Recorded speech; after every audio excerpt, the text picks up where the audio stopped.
Angels in America.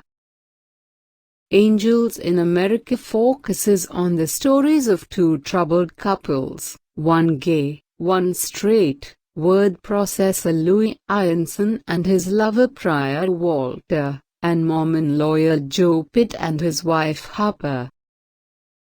After the funeral of Louis's grandmother, Prior tells him that he has contracted AIDS, and Louis panics. He tries to care for Prior but soon realizes he cannot stand the strain and fear. Meanwhile, Joe is offered a job in the Justice Department by Roy Cohn, his right-wing, bigoted mentor and friend. But Harper, who is addicted to Valium and suffers anxiety and hallucinations, does not want to move to Washington.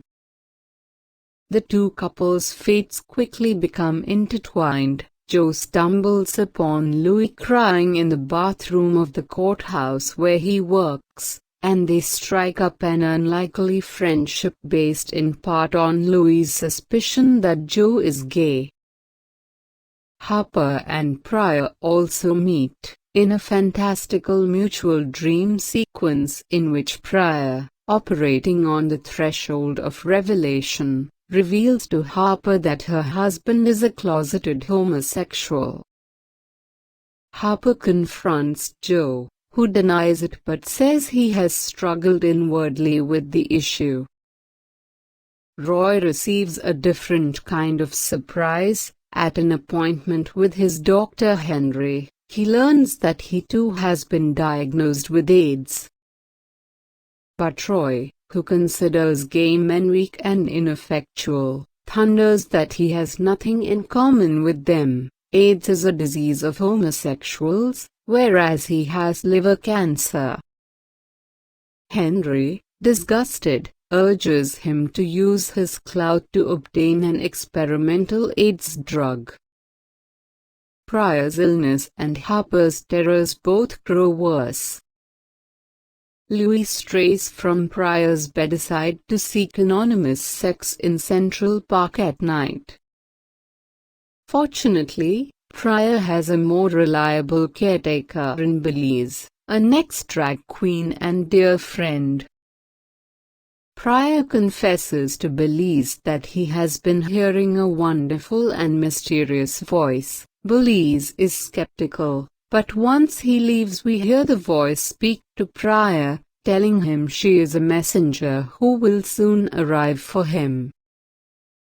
As the days pass, Louis and Joe grow closer and the sexual tinge in their banter grows more and more obvious. Finally, Joe drunkenly telephones his mother Hannah in Salt Lake City to tell her that he is a homosexual, but Hannah tells him he is being ridiculous. Nonetheless, she makes plans to sell her house and come to New York to put things right. In a tense and climactic scene, Joe tells Harper about his feelings, and she screams at him to leave, while simultaneously Louis tells Prior he is moving out. The disconsolate Prior is awakened one night by the ghosts of two ancestors who tell him they have come to prepare the way for the unseen messenger. Tormented by such supernatural appearances and by his anguish over Louis, Prior becomes increasingly desperate. Joe, equally distraught in his own way, tells Roy he cannot accept his offer. Roy explodes at him and calls him a sissy. He then tells Joe about his greatest achievement, illegally intervening in the espionage trial of Ethel Rosenberg in the 1950s and guaranteeing her execution. Joe is shocked by Roy's lack of ethics. When Joe leaves, the ghost of Ethel herself appears, having come to witness Roy's last days on Earth. In the climax of Part 1, Joe follows Louis to the park, then accompanies him home for sex, while Pryor's prophetic visions culminate in the appearance of an imposing and beautiful angel who crashes through the roof of his apartment and proclaims, "The great work begins." In Part 2, Harper indulges in the fantasy that she is in Antarctica with her imaginary companion Mr. Lies. But Antarctica turns out to be Brooklyn's Prospect Park, and she is picked up by the police. With Joe nowhere to be found, Hannah comes to her rescue, tending to her in the depths of depression. She finally insists that Harper join her at the Mormon Visitors Center, where she has begun to volunteer. Meanwhile, the increasingly sick Roy checks into the hospital where Belize works as a nurse. Roy insults him with cutting, racist remarks, but Belize, angry but filled with involuntary respect, gives him valuable advice on his treatment. Their relationship is always bitter but heated and icy by turns. Belize, however, demonstrates his considerable compassion for Pryor, who tells him the full story of the angel's visit. After her dramatic arrival, she gives Pryor a prophetic book and explains that she seeks his help to halt the migratory tendency of human beings, which the angels in heaven believe tempted God to abandon them. God, she explains, left heaven forever on the day of the San Francisco earthquake in 1906, and since then his angels, whose vast powers are fueled by constant sexual activity, have been rudderless and alone. To reverse the trend, the angel says humans must end their constant motion, their addiction to change. Not surprisingly, Pryor is aghast at her words and vows to flee from her at all costs. Roy learns that his political opponents plan to disbar him for an ethical lapse, but he vows to remain a lawyer until he dies. In a friendly rapprochement, he gives Joe his blessing, until Joe reveals that he has left Harper for a man he has been living for a blissful month with Louis. Stunned and angry, he demands that Joe end his gay relationship at once. Ethel comes to observe him in his misery.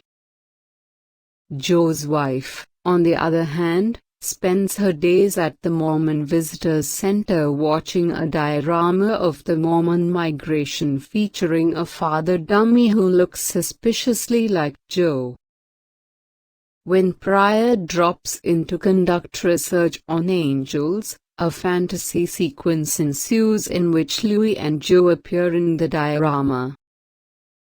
The formerly silent Mormon mother comes to life and leaves with Harper, giving her painful but valuable advice on loss and change.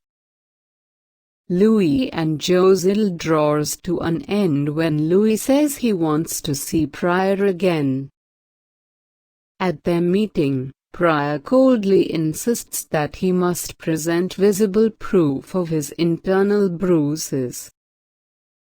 Belize later tells Louis about Joe's relationship with Roy, whose politics and personal history Louis despises.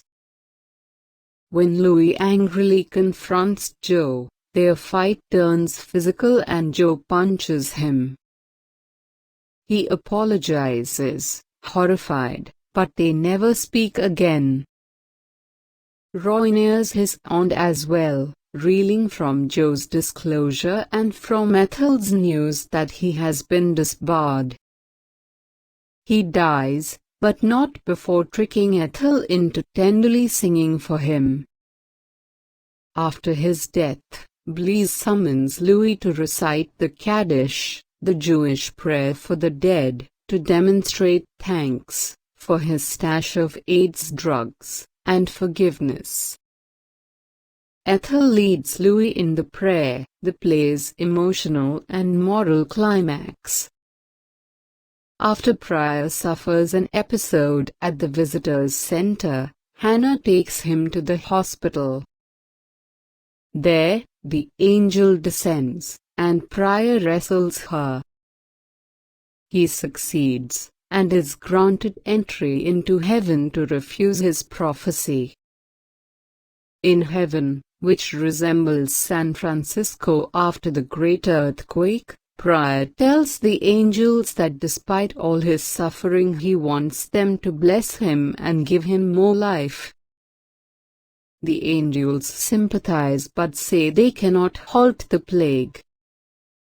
He tells them should God return, they should sue him for abandonment. Back on Earth, his fever broken, Prior tells Louis he loves him but that he cannot ever come back. Harper leaves Joe for the last time and sets off on an optimistic voyage to San Francisco to begin her own life. In 1990, 4 years later, Louis, Prior, Belize and Hannah appear in a moving epilogue. Prior says that the disease has killed many but that he intends to live on, and that the great work will continue.